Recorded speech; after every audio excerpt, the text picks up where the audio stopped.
दोस्तों आज की इस वीडियो में यहाँ पर हम 31 कमर की फिटिंग वाली पैंट कटिंग करेंगे। उसके साथ साथ आपको यहाँ पर ये बताएंगे कि हमारी लटक क्यों फंसती है, हिप पे झोल क्यों आती है पीछे सीट पे, और थाई में हमारी झोल क्यों आती है, थाई क्यों फंसती है, ये आपको बताने वाला हूँ। तो चलिए दोस्तों शुरू करते हैं और सीखते हैं कुछ नया। दोस्तों सबसे पहले जाने आप इसका नाप। इसकी लंबाई है 36 इंच, कमर है 31 इंच, हिप है 35 इंच, थाई है 22 इंच, बॉटम है 13 इंच। कपड़े को उल्टा करके बिछा दिया है। कपड़ा जो हमने लिया है वो 1/20 लिया है और इस तरीके से स्केल फंटी को रखेंगे और लगाएंगे निशान। निशान लगाने के बाद दोस्तों यहाँ पर इसकी जो लंबाई है वो है 36 इंच यानी 36, और इस तरीके से 1 इंच इस निशान से ऊपर निकालेंगे और सीधा सीधा निशान हम लगा देंगे यहाँ पर 36 इंच पे। उसके नीचे लेंगे हम 2.5 इंच बॉटम में फोल्ड होने के लिए। अब दोस्तों बात आती है कि हमारी लटक क्यों फंसती है। जो न्यू बिगनर्स होते हैं उन्हें लटक निकालने का सही तरीका नहीं पता होता और वो आइडिया से लटक रख देते हैं या कोई नया तरीका निकालते हैं लटक निकालने का। आपको क्या करना है मैं आपको देर ना करते हुए बहुत जल्दी जल्दी समझाऊंगा। जैसे कि इसकी हिप है 35 इंच, आप लंबाई से भी रख सकते हैं, मगर लंबाई से बेहतर जो रहता है वो हिप के अकॉर्डिंग रहता है, क्योंकि लंबाई तो आदमी कम बढ़ती पैंट पहन लेता है। कुछ लोग नीचे पहनते हैं, कुछ लोग शॉर्ट पहनते हैं। तो सबसे बेहतरीन तरीका है हमारी लटक निकालने का हिप का। ठीक है, तो आप क्या करेंगे, जैसे इसकी हिप है 35 इंच, 35 का करेंगे 4 भाग। ठीक है, तो कितना हो गया, 8.25 इंच।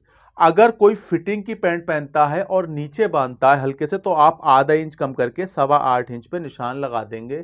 अगर कोई क्या नाम है पैंट सही तरीके से बांधता है और थोड़ी लूज चाहता है तो आप इसका 4 भाग करके निकालेंगे। मगर एक चीज आपको यहां पर देखना है कि आपको कभी भी 10 इंच से ज्यादा लटक नहीं निकालना है। ठीक है, तो आप कभी भी 10 इंच से ज्यादा लटक नहीं निकालेंगे। दूसरी बात, अब यहां पर जो लोग पैंट ऊंची पहनते हैं और नीचे को बांधते हैं तो उनका आप कैसे निकालेंगे, बिल्कुल बेहतरीन तरीका। जैसे 35 इंच का 4 भाग हो गया 8.25 इंच, हम आधा इंच कम करके 8.25 इंच पे इसका निशान लगा देंगे। ठीक है, यह है तरीका लटक निकालने का, जिससे कभी भी आपकी लटक फंसेगी नहीं और ना लूज होगी। तो इस तरीके से निशान लगाएंगे। एक निशान लगाएंगे हम लंबाई वाला, ठीक है, इस प्रकार, और दूसरा निशान लगाएंगे हम यहाँ पर जो बॉटम में फोल्ड करते हैं, 2.5 से 3 इंच तक आप ले सकते हैं, मैंने 2.5 इंच पे लगाया है। अब दोस्तों इसकी जो कमर है वो है 31 यानी 31 इंच। 31 इंच के बाद अब हम लेंगे पॉकेट की लेंथ, वो लेंगे 7.25 इंच पे, और इसका लेते हैं हल्का सा शेप इस प्रकार, ये देखिए। ठीक है, आधा इंच का करीब गैप लेके शेप ले लेंगे। उसके बाद में पॉकेट का मुंह रखेंगे 2.5 इंच का यहां पर इस तरीके से, और उसके बाद यहां पर थाई है हमारी 22 इंच। ठीक है, तो आप क्या करेंगे, कभी भी आपकी थाई अगर फंसती है या ज्यादा लूज हो जाती है तो आपको सबसे पहले नाप लेना होगा सही तरीके से। ठीक है, तो नाप की वीडियो मैंने बना रखी है, उसका लिंक मैं इस वीडियो के डिस्क्रिप्शन में दे दूंगा। तो यहां पर जब 22 इंच इसकी थाई है तो आप कैसे रखेंगे, 22 का हाफ करेंगे 11 इंच, इस निशान से नापेंगे और यहां पर इस तरीके से रखेंगे। अब यहां पर किसी किसी की फलाई में झोल आ जाती है, तो सही तरीका जो वो है ये यहाँ पर 1.5 से 2.25 इंच तक लगाएंगे। यानी कि जैसे 31 इंच कमर है तो हम यहाँ पर लगाएंगे 1.5 इंच का, और इससे ज़्यादा होती 35, 36, 38 कमर होती तो हम लगाते 2.25 इंच पे। अब दोस्तों यहाँ पर रखेंगे सामना, कमर है 31 का 4 भाग करेंगे, यहाँ लगाएंगे सिलाई मार्जिन। ठीक है, पहले 31 का जो 4 भाग हो गया वो हो गया 7.25 इंच, और आधा इंच का लेंगे सिलाई मार्जिन।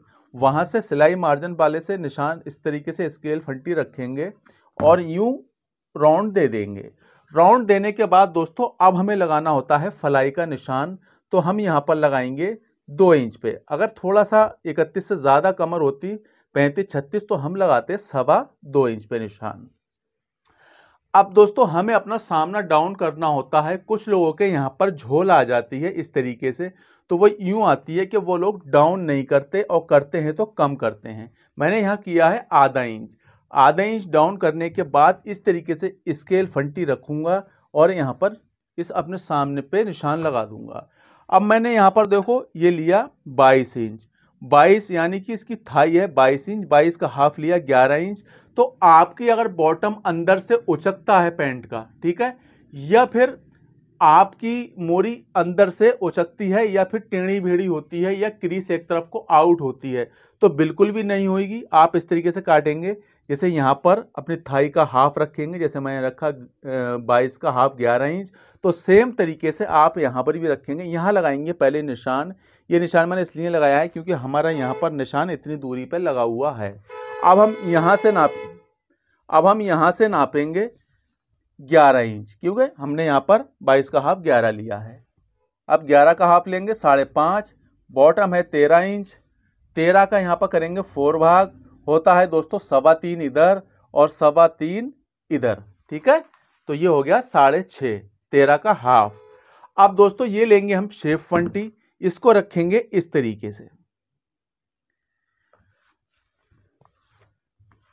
हल्का सा क्रॉस।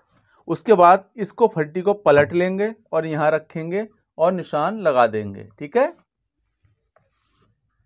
आपको घुटने के निशान लगाने की कोई आवश्यकता नहीं है अगर ये स्केल फंटी आपके पास है तो, यानी कि कम राउंड वाली। अब आपको यहां पर इस तरीके से लगाना है निशान, और निशान लगाने के बाद दोस्तों अब हमारा यहां पर सामना होता है कंप्लीट। अब इसकी हम कर लेते हैं कटिंग। उसके बाद बताऊंगा आपको हिप क्यों फंसती है, यानी कि यहां झोल क्यों आती है, ठीक है, थाई पे झोल क्यों आती है वो बताऊंगा, तो वीडियो में बने रहें।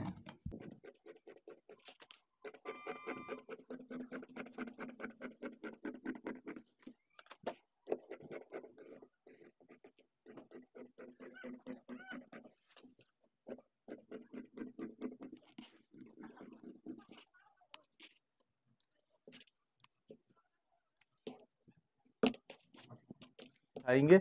अब मैं आपको यहां पर बताने वाला हूं कि हमारी थाई में झोल क्यों आती है, हिप में झोल रिंकल वगैरह क्यों आते हैं, ठीक है। मैंने आपको एक चीज तो बता दी कि हमारी लटक किस तरीके से हमें निकालना चाहिए। तो दोस्तों इस तरीके से यहां पर अपने सामने को बिछाना है, यहां से करीब रखेंगे 4 से 4.5 इंच का गैप देंगे, ठीक है। और उसके बाद अब हम यहां पर लगाएंगे निशान, एक ये देखिए, ये निशान लगाया, उसके बाद यहां निशान लगाया, उसके बाद अब हम अपने सामने को हमें कितना उठाना चाहिए।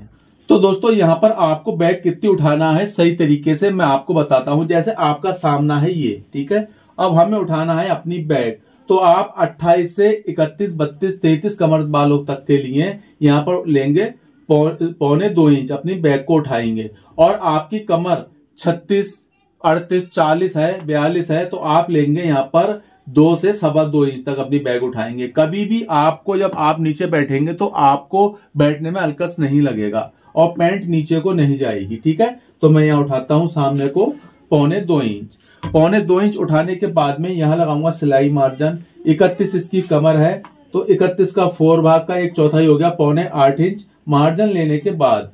उसके बाद दोस्तों यहां पर 1 इंच लूंगा, बैक पल्ले में पलेट डालते हैं, 2.25 इंच लूंगा यहां पर सीट जुड़ाई के लिए, ठीक है। अब यहां पर जो इसकी वो है हिप, वो है 35 इंच, तो 35 का 4 भाग। अब दोस्तों मैं यहां पर आपको बताने वाला हूं कि हमारी हिप क्यों फंसती है, दोस्तों यह झोल क्यों आती है।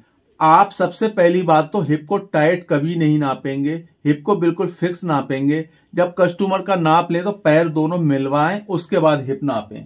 और कैसे रखेंगे, जैसे यहां पर हमने ये हमारा लटक का बीच का एरिया है, इसके बीच में लगाएंगे सिलाई मार्जिन। सबसे मेन जो है वो सिलाई मार्जिन है। सिलाई मार्जिन के बाद ½ इंच का लेंगे हम सिलाई मार्जिन। उसके बाद नापेंगे हिप। हिप का जो भी हमारा, जैसे इसकी हिप है 35 इंच, 35 का जो 4 भाग हो गया 1/4 हो गया 9.25 इंच, तो हम 9.25 इंच पे निशान लगाएंगे, ठीक है। मगर इसके बाद आपको यहां पर ½ इंच की लूजिंग और देना है, ठीक है। अगर आपने ½ इंच की लूजिंग नहीं दी तो आपकी हिप यहां पर टाइट हो जाएगी और इसमें रिंकल आएंगे, ठीक है। तो इस तरीके से हम निशान लगाएंगे और इसको करेंगे बिल्कुल सीधा।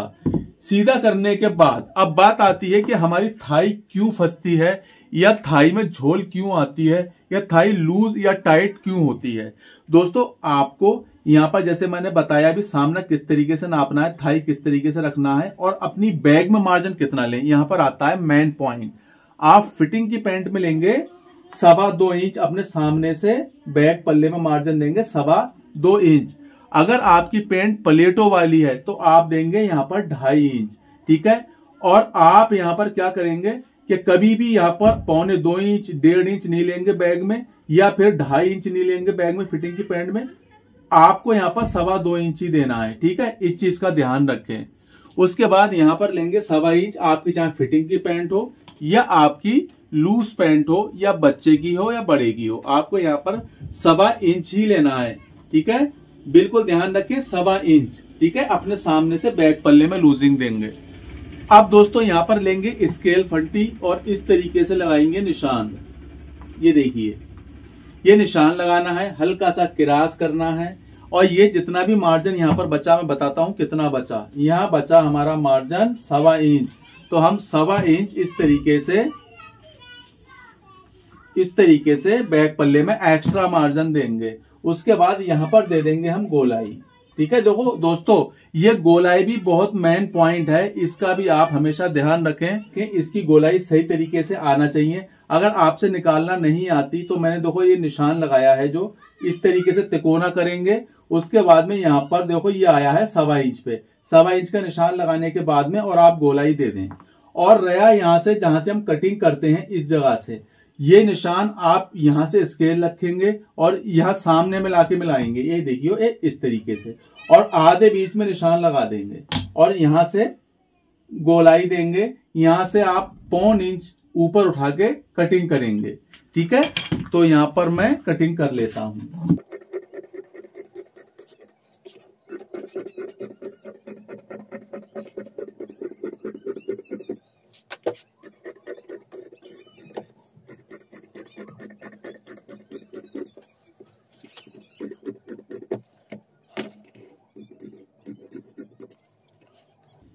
अब फ्रेंड यहाँ पर देखो हमारी कटिंग हो चुकी है, आप देख सकते हैं। यहाँ लगाएंगे एक छोटा सा कट और यहाँ लगाएंगे कट। अगर दोस्तों फिर भी आपकी समझ में कुछ नहीं आता तो आप मुझे कमेंट्स करके बता सकते हैं, मैं आपको और बेहतर तरीके से समझाने की कोशिश करूंगा।